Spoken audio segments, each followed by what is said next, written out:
So you'll see after these two talks that every single manifesto talks about the same things, right? I mean, we don't invent new stuff. The problems are the same everywhere, almost everywhere. So we just need to work together, right?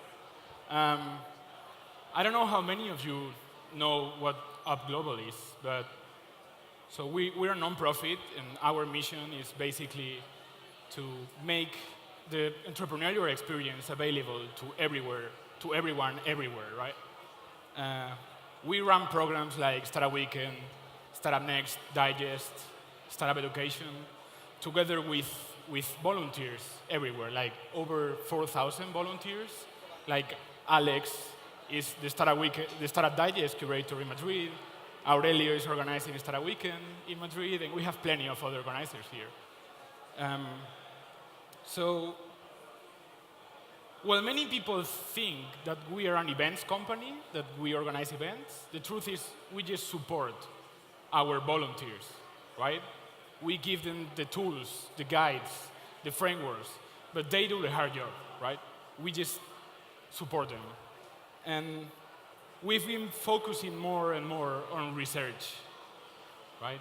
We've been doing plenty of research to understand how those local communities work. We have events in over 600 cities in the world, so we have plenty of data to understand what works, what doesn't work, and why, right? So, for example, 1 year ago, we created this framework. Basically, it was for internal use, to design our programs to tackle the needs.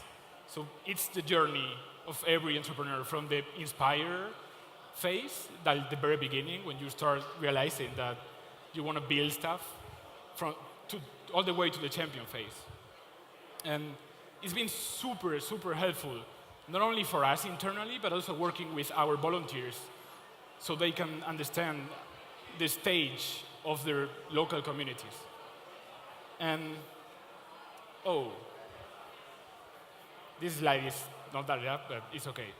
So if you mix this research side of things with the fact that even if we are not super well known outside the US, because we've been focusing on PR and on scaling rather than PR and marketing, the fact is that this year we're going to have over 1,400 events, programs worldwide, right? 75% of them outside the US.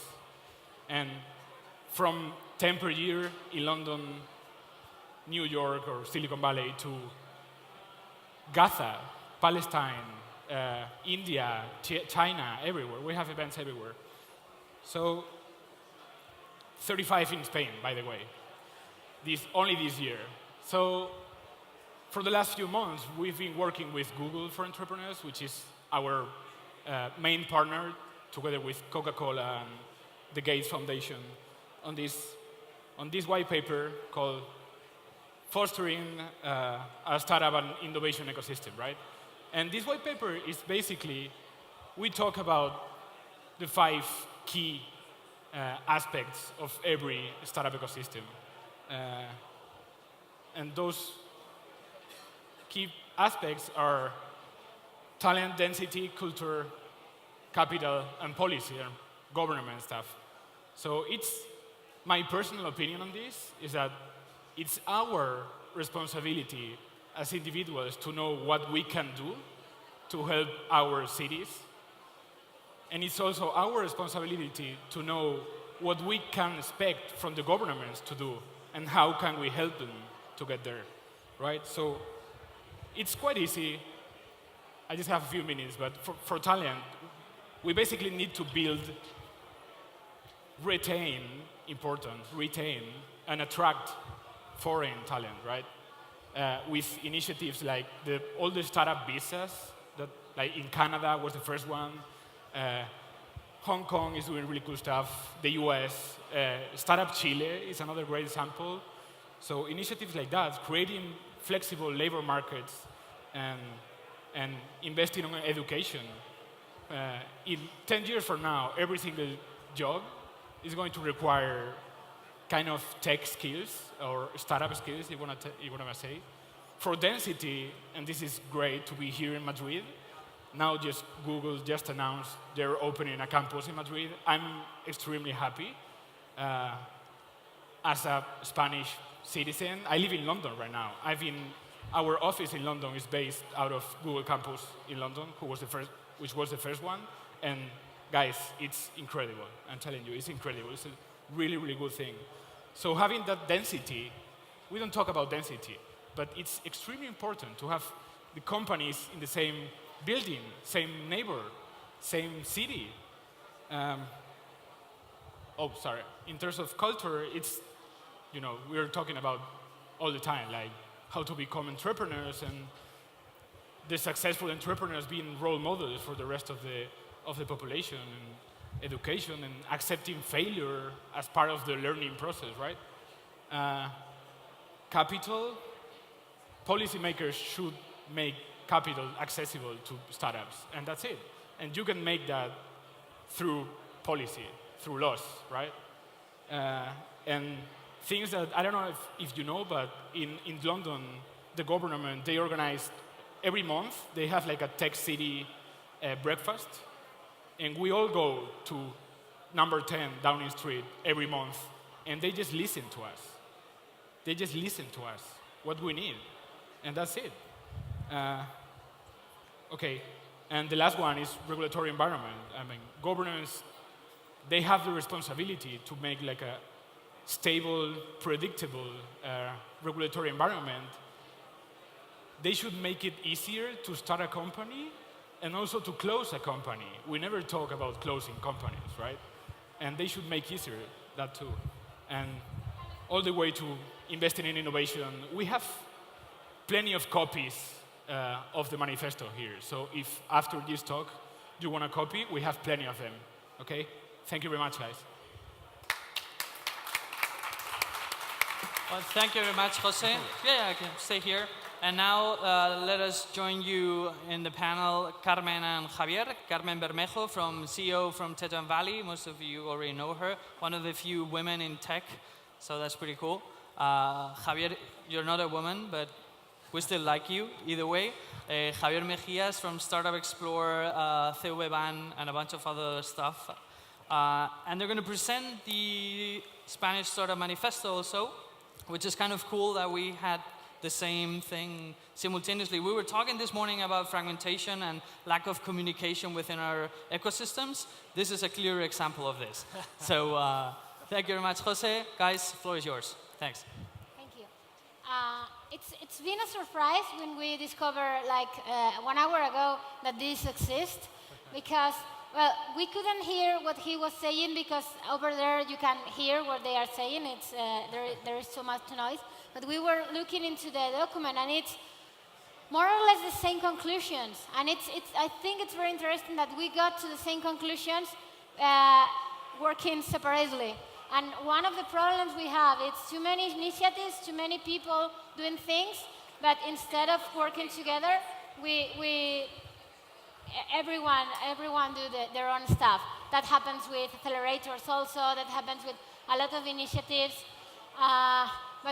Okay, let's start with the beginning. Why we are doing the Startup Manifesto? I don't know how many of you heard about the Startup Manifesto in Europe. There was a manifesto. It was supported by the European Commission, but it was made by startups, European startups. Why? Because there's a lot of problems for European startups that they don't have that same problems in the States, and we lost a lot of talent, a lot of very good projects, a lot of very good people that go away to bigger markets. We have a big market, but it's not really a big market. It's a lot of small a lot of small markets all put together. And we have a lot of problems in Europe. So they did this manifesto to help creating a better ecosystem for European startups. And we love this manifesto. And when the European Commission contacted us and told us, hey, there is a lot of countries doing their own manifesto in Greece and in Great Britain in Holland. Do you want to do the manifesto in Spain? We say yes. They contact Chambery Valley and Tetuan Valley and Caviedes and Partners to be the first, the people starting this. This is going to be something from entrepreneurs, for entrepreneurs. We want the whole community involved. It's not just Tetuan Valley and Chambery Valley. Javier is going to explain the process. Okay, we created a core group of 15 people. I think the mic is not working. Sorry. Guys, the mic is not I working. think it's not working. The mic is not working. Hi. Right? Okay? Yeah. Okay, we were appointed a group of 15 people, people like Carmen from Tetuan Valley, like Justo Hidalgo, like Miguel Arias, like Maria Fanjul, like David Bonilla, like Marcos Seguillor, María López de Ávila, Mario López Luis de Martín Ávila. Caviedes, Liz Yeah. Fleming. Well, From- we put together a group. Okay, we put together this group, so we work building on top of what has been done on top of Tetuan Valley and the Chambery Manifesto and so on. And we brainstorm some, I think, some nice ideas, but this is just the first stage. What we are presenting here is just the first stage, just the seed of what we're trying to achieve. Right now we are going to open, let's say a beta of what we want to build. We will invite 100, 150 mature entrepreneurs, founders of startups and investors that will contribute to the manifesto. And after that, we'll begin a curation process where everyone will be able to make their opinion and their case. Yeah, by the way, Justo Hidalgo and Miguel sorry. Arias, that are part of this core group, are here in the audience. They said that it will be better just two of us, but it's a work Yeah. of a lot of people, not just us. Yeah. Okay, so we came to a few conclusions. We upload these conclusions to a platform where we are going to share first with this 100 startup founders group, and then after working a little bit more and getting feedback, we will open that to more people. We decided that 100 will be a good number, so we can really listen to everybody and take the feedback. But later, once we have this more mature, we will open so more people can give more feedback, and we finish doing the final version of the manifesto. We work in several groups. One is ecosystem, government, labor market, investment. This will be talent too. Labor market, it's talent too. Investment and education. We see that there is a lot of correlation. Like for example, density. It's what we call fragmentation of the ecosystem. One of the problems we saw in the ecosystem, it's that there is so many initiatives and there is not enough information. Also because this startup thing is so cool and trendy right now, there is so many people doing things. And there is a lot of offer. Some of them are very good, some of them are not so good, but new entrepreneurs don't have information about that. It's important to have information, to know what you can expect and the resources you have that you can use. There's a lot of very, very interesting resources that could help you a lot, and you don't know about them because there's so many, there's so much noise that you don't know about that. Also, another thing that it's very important, it's the public opinion, it's the public image of startups. Outside the startup ecosystem, they think we are something like, I don't know, have you seen the shows that show entrepreneurs and the films? Like people have an idea that we are either Mr. Burns, someone greedy that wants to make money, or Justin Bieber, someone cool that one day become very famous and lives like a rock star. But the reality doesn't have anything with that anything to do with neither of them. So that's one of the problems. And another problem, well, we have... Okay, one of the We don't think the government must be the key supporter of the startup ecosystem, but it's true that it has a role, and that role has to be acknowledged. The first one probably is the entry barrier. Right now, creating a startup in Spain is really expensive, it's burdensome, it's difficult, and it takes a lot of time and effort. The other thing right now is that the second opportunity of the Spanish entrepreneur ecosystem is not there. It's not really there. If you create a startup and you fail, you are going to pay the whole life with all your resources. You're going to pay for the government. You're going to pay anyone. The other thing we think it's really important to work on is the investment side, because right now it's really incredibly difficult to invest in a startup here in Spain, because it's easy to understand. If you invest in a startup, you're a business angel or something like that, and you invest in a startup and you fail, you are going to take nothing from that deal. You're going to lose all your money. But if you succeed, you're going to pay from 26, 27 to even 50% of your income, of what you have gained, which is not symmetric. There are other countries like the UK that has some kind of programs that help the startups and also the investors on the returns of your line. But also we have to really bring more transparency to the investment side.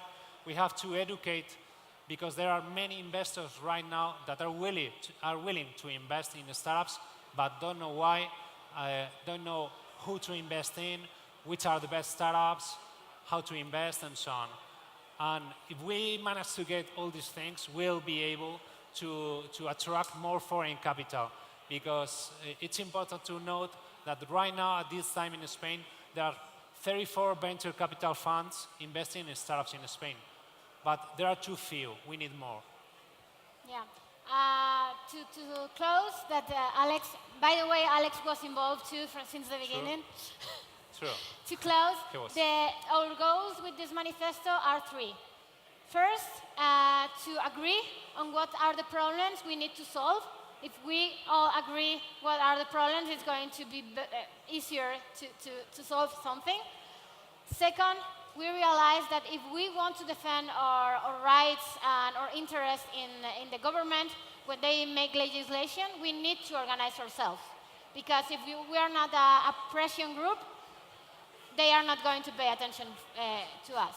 And the third one, there is a lot of problems that don't depend on government, like ecosystem, but we can work together, and we need to agree and propose solutions so we can solve them. And I think it's clear we have to join forces with other initiatives, which is something we are going to do. Okay, so we expect your contribution and your help and your support once the manifesto is open. So thank you in advance for it. SpainStartupManifesto.com. Thank you. Okay, thank you very much, guys.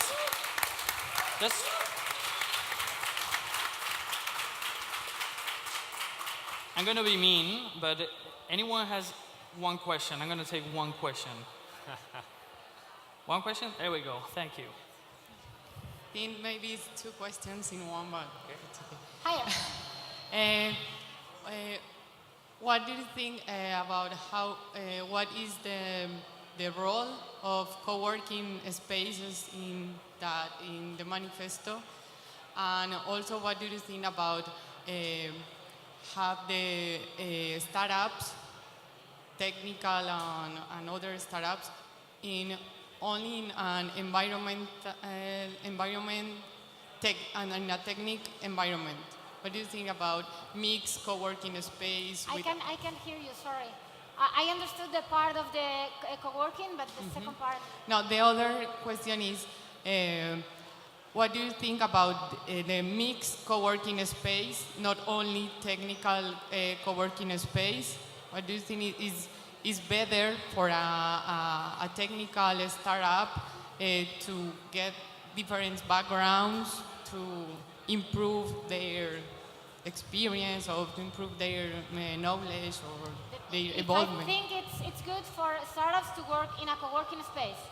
in a mixed co-working space. Mixed. You know, Yeah. not only in a... Not only startups, but other kind of people. Okay, it depends. I think you need a little bit of both.